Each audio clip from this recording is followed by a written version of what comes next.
नमस्कार. श्री स्वामी समर्थ सर्वांना. आजच्या व्हिडिओमध्ये तुम्हा सगळ्यांचं खूप खूप स्वागत आहे.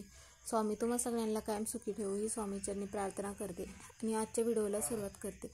आजचा व्हिडिओ असा आहे की आता 10 जूनला वटपौर्णिमा आहे. वटपौर्णिमेच्या पूजेसाठी आपण कोणत्या रंगाची साडी नेसावी, कोणते साडीचे 5 शुभ रंग आहेत, त्याच्या व्यतिरिक्त ज्या 2 साड्या आहेत की त्या चुकूनही आजच्या दिवशी आपल्याला वटपौर्णिमेची पूजा करत असताना घालायच्या नाहीत, त्याबद्दलचीच माहिती आपण आजच्या व्हिडिओमध्ये घेणार आहोत. तर व्हिडिओ शेवटपर्यंत नक्की बघा. व्हिडिओ आवडला तर व्हिडिओला लाईक करा. चॅनलवर नवीन असाल तर चॅनलला सबस्क्राईब करा. आता वटपौर्णिमा आल्यानंतर बऱ्याच महिलांना हा प्रश्न पडत असतो की कोणत्या रंगाची आपण साडी घालावी, कोणत्या रंगाच्या बांगड्या घालाव्या, कोणता रंग शुभ आहे आणि कोणता रंग अशुभ आहे. ज्यामुळे काय होतं की आपण ज्या शुभ रंगाच्या साड्या आहेत त्या घातल्या तरच मग आपल्याला आपण काही सेवा वगैरे करत असतो त्याचं फळ आपल्याला मिळत असतं. आपण बरेच वेळा काय होतं की आपण पूजा वगैरे करत असतो पण त्याचं फळ आपल्याला मिळत नाही आणि आपण काही चुका अशा असतात की आपण त्या चुका करत असतो जे आपल्याला माहिती नसतं, त्यामुळे पण आपल्याला मग त्या सेवेचं फळ आपल्याला मिळत नाही. म्हणून मग वडाची पूजा करत असताना आता वटपौर्णिमेच्या दिवशी सावित्रीने आपले जे पती आहेत सत्यवान यांचे प्राण यमाकडून परत मिळवले होते, त्यामुळे मग सौभाग्यवती स्त्रिया आपल्या पतीच्या दीर्घायुष्यासाठी वडाची पूजा करत असतात. तर मग या दिवशी सुवासिनी स्त्रियांनी आपल्या पतीसाठी व्रत ठेवले तर तो पती त्यांना 7 जन्मासाठी मिळतो. तसेच सावित्री देवीचा आपल्याला म्हणजेच की विवाहित जोडप्यांवरती सावित्री देवीचा आशीर्वाद राहतो आणि सावित्री देवीची कृपा म्हणजेच की सगळे जे जोडपे वगैरे आहेत त्यांच्यावरती कायम राहते. म्हणून मग आजच्या दिवशी वटपौर्णिमेच्या दिवशी उपवास करून मग वडाची पूजा करण्याला जास्त महत्त्व दिले जाते. आता बऱ्याच वेळा काय होतं की बऱ्याच महिलांना असे वाटते की आता वडाची पूजा करत असताना आपण मग कोणत्या चुका करू नये ज्या की आपल्यामुळे काय होतं की त्यामुळे मग आपल्याला त्या सेवेचं फळ मिळत नाही. आता आपल्याकडे काय होतं की भरपूर रंगाच्या साड्या ह्या सगळ्या महिलांकडे असतात, कारण की मॅचिंगची दुनिया आहे. त्यामुळे मग आता बऱ्याच महिला काय करत असतात की आपण जर एखादी लाल साडी निवडली घालण्यासाठी तर त्यावेळेस मग काय करत असतात की त्याच्यावरती त्या साडीमध्ये थोडेसे काळे रंग असतील किंवा थोडेसे जर त्यामध्ये काळ्या रंगाची किंवा पांढऱ्या रंगाची डिझाईन असेल तर त्यावरती मॅचिंग म्हणून आपण मग काळा ब्लाऊज वगैरे घालतो. तर मग काळा रंग चुकूनही आपल्याला घालायचा नाही. आणि त्यानंतरची गोष्ट म्हणजे की आपण त्यामध्ये थोडी डिझाईन असेल तर मग आपण काय करतो की पांढऱ्या रंगाचा ब्लाऊज वगैरे घालतो.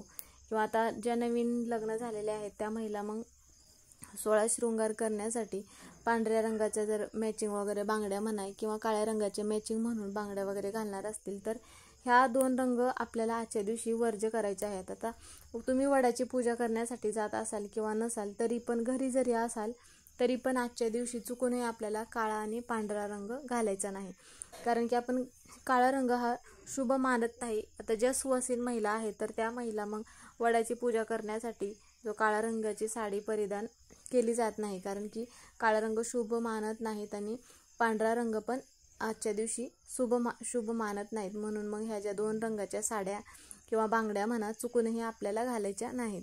तर मग ह्या गोष्टीची आपल्याला काळजी घ्यायची आहे, जेणेकरून त्याच्या व्यतिरिक्त जे शुभ रंग आहेत ते तुम्ही घालू शकता. त्यामध्ये मग लाल रंग येतो, हिरवा रंग, गुलाबी आणि त्यानंतरचा मग केशरी रंग येतो. तर हे जे रंग आहेत आणि हिरवा हे जे रंग आहेत तर मग हे जे इतर रंग आहेत तर ते तुम्ही इतर रंगाच्या साड्या आजच्या दिवशी घालू शकता. शक्यतो तुम्ही लाल किंवा हिरव्या रंगाची साडी घालायची आहे, कारण की लाल आणि हिरवा रंग हा सुवासिनीचा शुभतेचा म्हणजेच की सुवासिनीचा शुभ रंग मानला जातो. म्हणून मग ह्या 2च रंगाच्या आवर्जून तुम्ही आजच्या दिवशी साडी घालायची आहे. आता जर तुमच्याकडे नसतील तर तुम्ही त्या व्यतिरिक्त भगवा रंग घालू शकता किंवा गुलाबी घालू शकता, पिवळा रंग घालू शकता, जे तुमच्याकडे असेल. फक्त ह्या 2 रंगाच्या साड्या सोडून इतर तुम्ही घालू शकता.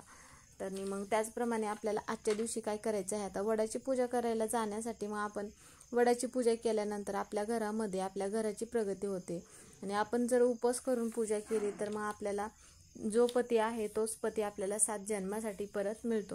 आता वडाच्या झाडाची पूजा करण्याला बऱ्याच महिलांना काय होतं की शक्य होत नाही, त्यामुळे मग बऱ्याच महिला काय करत असतात की नोकरीसाठी बाहेर असतात. म्हणून मग त्यांना जाण्यासाठी वडाचं झाड जर लांब असेल तर त्या महिला मग काय करत असतात की त्या झाडाची थोडीशी जी फांदी आहे तर ती फांदी आणून मग घरी पूजा करत असतात. तर असं चुकूनही करायचं नाही, कारण की वडाचे झाड जरी लांब असेल तरी तुम्हाला दिवसभरातून जेव्हा वेळ भेटेल त्यावेळेस तुम्ही मग वडाच्या झाडाची पूजा करण्यासाठी जिथे झाड असेल तिथेच जायचं आहे. आणि वडाच्या झाडाखाली म्हणजेच बऱ्याच वेळा काय होतं की बऱ्याच महिला मग वटपौर्णिमा आल्यानंतर मग नवीन एखादं रोपटं घरी घेऊन येतात वडाच्या झाडाचं आणि त्याच झाडाची पूजा करत असतात. तर असं न करता आपल्याला काय करायचं आहे, जिथे कुठे वडाचं झाड असेल तिथे आपल्याला पूजा करण्यासाठी जायचं आहे.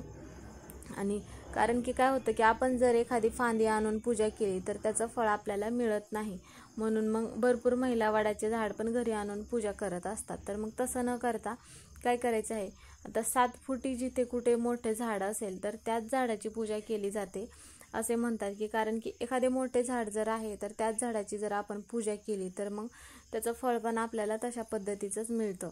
म्हणून मग घरामध्ये चुकूनही तुम्ही फांदी वगैरे आणून पूजा करू नका, किंवा वडाच्या झाड एखादं नवीन झाड आणून पण घरी मग पूजा करू नका. जिथे कुठे वडाचं झाड मोठं असेल तर तिथेच आपल्याला जाऊन पूजा करायची आहे. आणि आपण ज्यावेळेस वडाच्या झाडाची पूजा करण्यासाठी जात असतो तर मग त्यावेळेस आपल्याला काय करायचं आहे, तिथे गेल्यानंतर आपल्याकडून वडाच्या झाडाला काही दुखापत होणार नाही आपल्याकडून, या गोष्टीची आपल्याला काळजी घ्यायची आहे. तर मग नक्की म्हणजे काय करायचं आहे, आता काय होतं बरेच वेळा मग वडाच्या झाडाचे जे पानं वगैरे असतात तर ते पानं तोडली जातात. तर ह्या गोष्टीची आपल्याला काळजी घ्यायची आहे. चुकूनही वडाच्या झाडाची पानं वगैरे तोडायची नाही. आणि आपण पूजेसाठी ज्यावेळेस आंब्यांचा वापर करत असतो, पूजा करत असताना आपण म्हणजेच की सगळ्या महिला पूजा करताना आंबे घेऊन जात असतात पूजण्यासाठी. म्हणून मग ते जे आंबे आहेत तर ते वायाला न जाऊन देता, जवळपास मुलं असतील किंवा एकमेकांसोबत बऱ्याच महिला मुलांना घेऊन जातात, त्यामुळे मग त्या मुलांना तुम्ही आंबे खायला देऊ शकता. आता ज्यावेळेस आपण वडाच्या झाडाखाली धूप दीप वगैरे लावत असतो त्यावेळेस मग काय करायचं आहे, धूप दीप दिवा वगैरे प्रज्वलित करत असताना त्या झाडाला काही इजा होणार नाही या गोष्टीची पण आपल्याला काळजी घ्यायची आहे.